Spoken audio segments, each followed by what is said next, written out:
Good morning, good afternoon, or good evening. This is James Wiltshire, or James Wiltshire, or James Wiltshire, depending on where you're from. And this is tournament prep.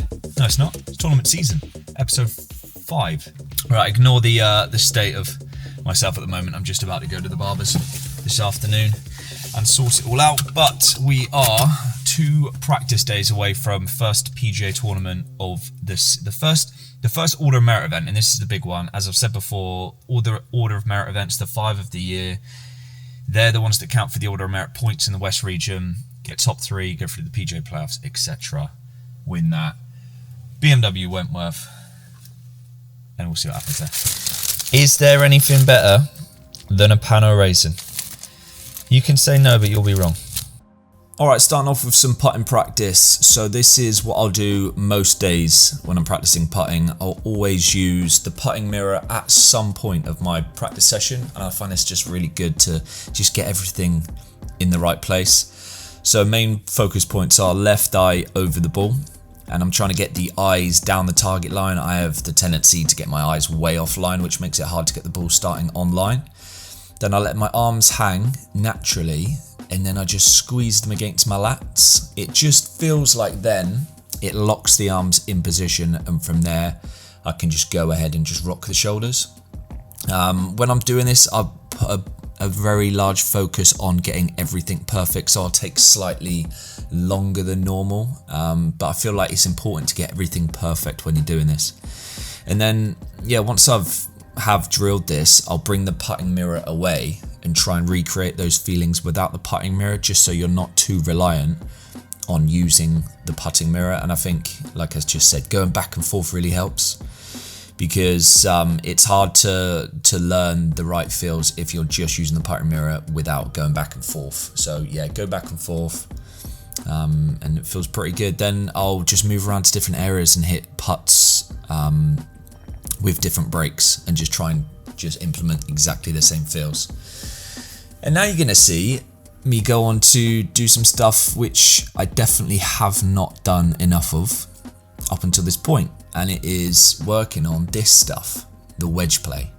So I've got 3 targets here. I've got the 25, this one's the 30, 35, and then I got a 45 yard target at the back. So I'm just trying to focus on landing these at those specific yardages, mixing up the yardages, go from 25 to 45 to 35, and just trying to get a really good feel for hitting those yardages. Then I'm going for this 25 yardage here on the left and just working on different trajectories. So started off with low, then going medium, and then trying to hit this high flight off a tight lie from 25. It's a very difficult shot. That probably flew 10 long of where I wanted it. But these low and medium flights were really good, and I feel like I just pulled out this really nice high floaty one for the 25 here, just trying to cut across it a bit more. It's not the bloody beautiful diamond.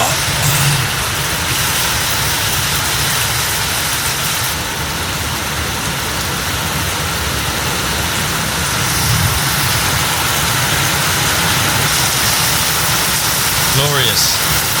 Beautiful. Good little practice there today. Short game work, putter work, and some good long game work at the end.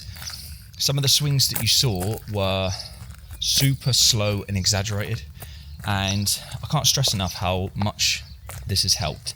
Having a mix of technical work, really slow technical work, and then target orientated practice all mixed in to your practice sessions. So if you're going through swing changes, and I say this to all of the people that are having online lessons with me, if you're going through swing changes or you're trying to improve your action slightly, the best way to do it is to split your practice up, have a portion of your practice really focused technique work.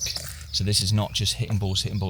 This could be, slowly working through the movement in, as slow as possible without a golf ball.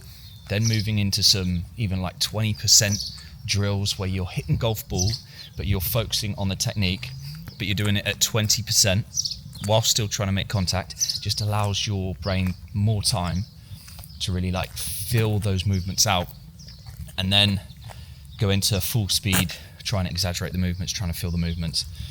And then once that's done, try and sort of park that, and then go into your target focused practice where you're just picking targets, and you can do this in block where you're just hitting 7-9, 7-9, 7. I know you can mix it up a bit, it's up to you. I don't know, I haven't really looked into the science behind that, but people make it work either way. So yeah, can't stress that enough.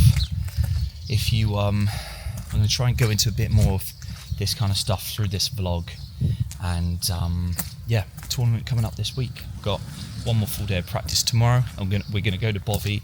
So the next episode of this vlog, we're going to go to Bovey, and then we've got the tournament. Thanks for checking in again. As always, see you on the next one.